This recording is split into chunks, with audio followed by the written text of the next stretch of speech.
जहाँ भक्त मेरो पग धरे वहाँ धरूं मैं हाथ, सदा संग लाग्यो फिरूं कभू न छोड़ूं साथ। नमस्कार दोस्तों, एमपी भोपाल से मैं हूँ आरजे रानी और ऐसी ही छोटी सी कहानी सुना रही हूँ एक संत महात्मा की। तो ये संत महात्मा जो है वो जगन्नाथ धाम से मथुरा धाम के लिए निकलते हैं। ट्रेन की यात्रा करते वक्त काफ़ी सारे संत उस डिब्बे में बैठे होते हैं, सबके साथ वो मथुरा धाम के लिए निकलते हैं। तो साथ में अपने जो ठाकुर जी हैं उनको भी लेकर जाते हैं और ठाकुर जी को वो एक डलिया में लेकर जाते हैं आराम से, ताकि वो बैठ जाए और ट्रेन में कोई तकलीफ ना हो। तो वो ठाकुर जी को अपने पास में बिठा लेते हैं, लेकिन काफ़ी सारे संत महात्मा होते हैं और जब संत महात्मा इकट्ठे हों और वहाँ पर सत्संग ना हो, ज्ञान की बातें ना हो, तो फिर सफ़र कैसा। तो सारे संत महात्मा भगवान का ध्यान करते हुए, भजन करते हुए और सत्संग करते हुए जा रहे होते हैं, ट्रेन का सफ़र कर रहे होते हैं। तो वो जो महात्मा है उन्हें लगता है कि काफ़ी सारे संत महात्मा आसपास बैठ गए हैं, तो मैं अपने ठाकुर जी को ऊपर रख देता हूँ। तो उन्होंने ठाकुर जी को ऊपर वाली बर्थ में रख दिया और सब अपना वृतांत गाते हुए, सत्संग करते हुए आगे बढ़ते चले गए। उन्हीं में से एक संत महात्मा ऐसे थे जिनको मथुरा धाम नहीं उतरना था। उनका आश्रम 10 किलोमीटर पहले ही था मथुरा धाम से। तो उन्होंने कहा कि सबके सामने ये इच्छा रखी कि आप सभी महात्मा, सभी संत महात्मा मेरे आश्रम चलिए, क्योंकि मेरा आश्रम बस आने ही वाला है और मैं चाहता हूँ कि हमारे आश्रम में आज बहुत ही अच्छा कार्य हो रहा है। तो मैं चाहता हूँ कि आप सब भी वहाँ पर सम्मिलित हो और हम आपका आदर सत्कार करें, आपकी सेवा करें और आपको भोजन करवाएं। तो सभी संत महात्मा ने विचार किया और सब जाने के लिए तैयार हो गए। ऐसे ही चलते चलते ट्रेन चल रही थी छुक छुक छुक करते हुए, और वो महात्मा जो संत महात्मा थे उनका आश्रम आ गया और सभी वहाँ से बातों ही बातों में भगवान का स्मरण करते हुए सब आश्रम पर रुके। ट्रेन आश्रम पर रुकी और सब वहीं पर रुक गए।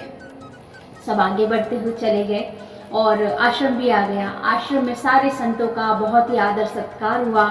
सबने बड़े ही प्यार से उनको बुलाया और उन्हें बुलाकर उनका आदर किया, उनका आदर सत्कार किया और उनको भोजन कराने के लिए बैठा ही रहे थे कि वो जो महात्मा थे, जो ठाकुर जी के अनन्य भक्त थे, उन्हें अचानक से याद आया कि अरे मेरे ठाकुर जी थे जिनको तो उन्होंने डलिया में रखा था, वो कहाँ है।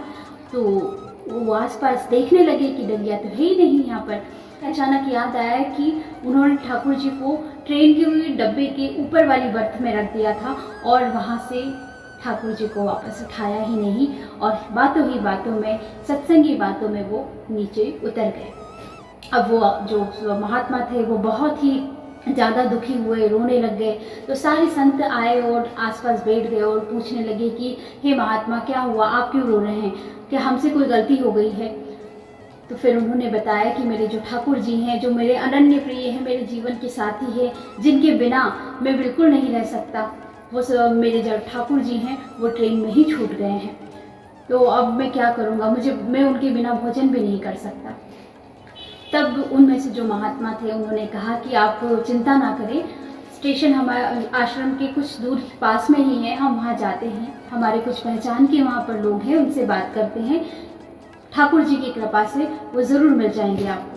तो ऐसा करते हुए वो महात्मा जी को वहाँ पर सारे संत लेकर गए। सारे संत महात्मा स्टेशन पर पहुँचे और वहाँ पर वो सारा वृतांत उन्होंने बताया और पूछा कि मथुरा जो जा रही थी ट्रेन वो कहाँ तक पहुँची है। तो वहाँ पर जो भी लोग थे उन्होंने जानकारी दी कि अरे वो ट्रेन तो यहीं पर है, न जाने क्या उसमें समस्या आ गई है, 1 घंटे से उसमें सुधार कर रहे हैं लेकिन अभी तक समस्या का पता ही नहीं चल पा रहा है कि उसमें क्या प्रॉब्लम आई है। तो सारे संत महात्मा इतने खुश हो गए और वो जो महात्मा जो ठाकुर जी के भक्त थे वो जल्दी से गए और उस बर्थ में गए और जाकर देखा कि ठाकुर जी ऊपर हैं या नहीं, जहाँ में उन्होंने रखा था उनको।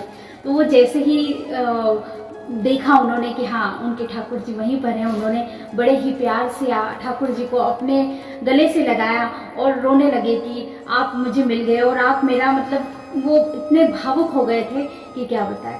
बस वो ठाकुर जी को लेकर नीचे उतरे और जैसे ही वो ट्रेन से नीचे उतरे वैसे ही ट्रेन का हॉर्न जो है वो बजने लगा और ट्रेन छुक छुक छुक छुक छुक छुक करके धीरे धीरे धीरे चलने लगी।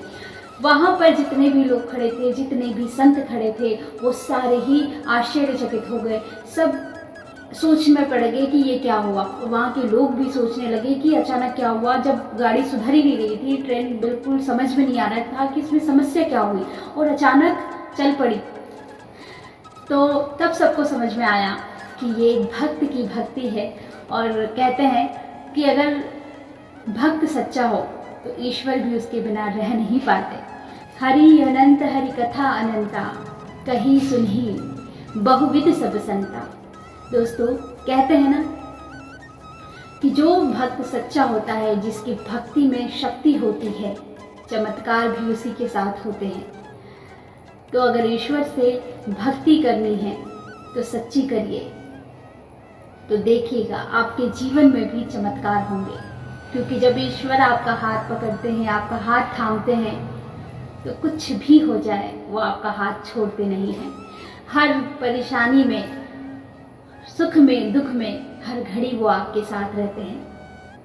पर भक्त भी वैसा होना चाहिए कि ईश्वर भी उसे कभी छोड़ ना पाए। उम्मीद करती हूँ आपको ये कहानी अच्छी लगी होगी। अगर कहानी अच्छी लगी हो तो वीडियो को लाइक कीजिएगा। चैनल पर नए हो तो चैनल को सब्सक्राइब करके बेल आइकन को ज़रूर प्रेस कर लीजिएगा। मिलती हूँ मैं आपको अपने नेक्स्ट वीडियो में। तब तक के लिए बाय बाय। हंसते रहिए, हंसाते रहिए। नमस्कार।